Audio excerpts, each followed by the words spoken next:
நேர்மறையான எண்ணங்கள் மட்டும்தான் நம்ம லைஃப்பை நம்ம நினைக்கிறபடி கொண்டு போகும் நமக்கு தெரியும். அதன்படி நமக்கு எதெல்லாம் நேர்மறை எண்ணம் கொடுக்குமோ, எந்த செயல்கள் நேர்மறை எண்ணம் கொடுக்குமோ, எந்த விதமான ப்ராக்டிசஸ் நம்மளால் தொடர்ந்து அந்த மனநிலையில் வச்சுக்குமோ அதை நம்ம தினமும் முயற்சி பண்ணுறோம். ஆனால் நம்மளே அறியாமல் ஒரு சில விஷயங்கள் நம்ம எதிர்மறை எண்ணங்கள் நமக்கு உருவாகிறதுக்கு காரணமாக இருக்குது. அதில் சிலவற்றை நம்ம ஆல்ரெடி பேசியிருக்கோம். சாதாரணமாக டிவி பார்க்கறதுலேருந்து நம்ம ஒரு நண்பர்கிட்ட பேசும்போது நெகட்டிவாக பேசுறதுலேருந்து, இல்லை நம்ம செய்கிற வேலைகளில் நமக்கான தயக்கம், இல்லை நம்ம படிக்கிற நியூஸ் பேப்பர், இந்த மாதிரி எதெல்லாம் உங்களுக்கு எதிர்மறை எண்ணம் கிரியேட் பண்ணுது, அதில் எப்படி கேர்ஃபுல்லாக இருக்கணுங்கிற சில விஷயங்கள் நம்ம முன்னாடியே பார்த்துருக்கோம். ஆனாலும் நீங்கள் ரொம்ப சிம்பிளாக யூஸ் பண்ணுற ஒரு WhatsApp status R Facebook status R Instagram update, இது கூட நம்ம கான்ஷியஸை எவ்வளோ விதங்களில் அஃபெக்ட் பண்ணுதுன்றது உண்மை.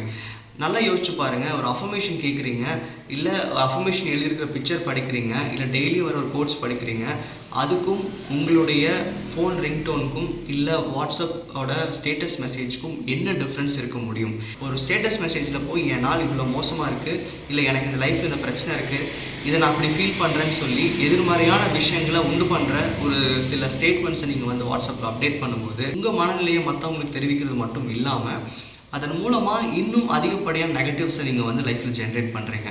எவ்வளோ பேர் உங்கள் சோகமான வாட்ஸ்அப் ஸ்டேட்டஸ் பார்த்துட்டு என்னாச்சு, உனக்கு என்ன பிரச்சனை கேட்குறதுக்கு தகுந்த மாதிரியான சில வாட்ஸ்அப் ஸ்டேட்டஸ் நீங்கள் வச்சுருப்பீங்க. அந்த எக்ஸ்பீரியன்ஸ் உங்களுக்கு கண்டிப்பாக இருந்திருக்கும். நீங்கள் ஒரு சோகமாக இருக்கீங்க, அது நீங்கள் பேசாமல் விட்டாவோ, அதை பற்றி நினைக்காமல் விட்டாவோ ஆட்டோமேட்டிக்காக சால்வ் ஆகிருக்கும். ஆனால் நீங்கள் செட் பண்ணுற ஃபேஸ்புக், வாட்ஸ்அப் ஸ்டேட்டஸ் இது எல்லாமே பார்த்தீங்கன்னா உங்கள் பிரச்சனைகளை இன்னும் அதிகரிக்குது. அது மட்டும் இல்லாமல் உங்கள் எண்ணங்கள்லேருந்து அந்த ப்ராப்ளம் வெளியே போகிறதுக்கு நீங்கள் விட மாட்டேன்றீங்க. தொடர்ந்து அதே சூழ்நிலையை லைஃப்பில் இருந்துக்கிட்டே இருக்கீங்க. நீங்கள் எவ்வளோ நேர்மறையாக செயல்பட்டு நீங்கள் தினமும் கிராட்டிடியூட் எழுதிட்டு அஃபர்மேஷன் கேட்டுட்டு, இல்லை நீங்கள் பண்ணுற மெடிடேஷன் எல்லாம் பண்ணிவிட்டு நேர்மறையான விஷயங்களை மட்டுமே பேசிட்டு இருந்தால் கூட லைஃப்பில் நம்மளை அறியாமல் பண்ணுற சின்ன சின்ன விஷயங்கள், தேவையில்லாத விஷயங்கள் கண்டிப்பாக உங்களோட எண்ணங்களை வெகுவாக மாற்றும் அப்படிங்கிறதா உண்மை. இனிமேல் ஒரு வேளை வாட்ஸ்அப் ஸ்டேட்டஸ் செட் பண்ணுறீங்கன்னா அது படிக்கிறவங்களுக்கு மனசில் ஒரு சின்ன சந்தோஷத்தை க்ரியேட் பண்ணும் அப்படின்னா அதுங்க ஒரு நேர்மறை எண்ணத்தையும் க்ரியேட் பண்ணுமா அப்படின்னு பார்த்துக்கோங்க.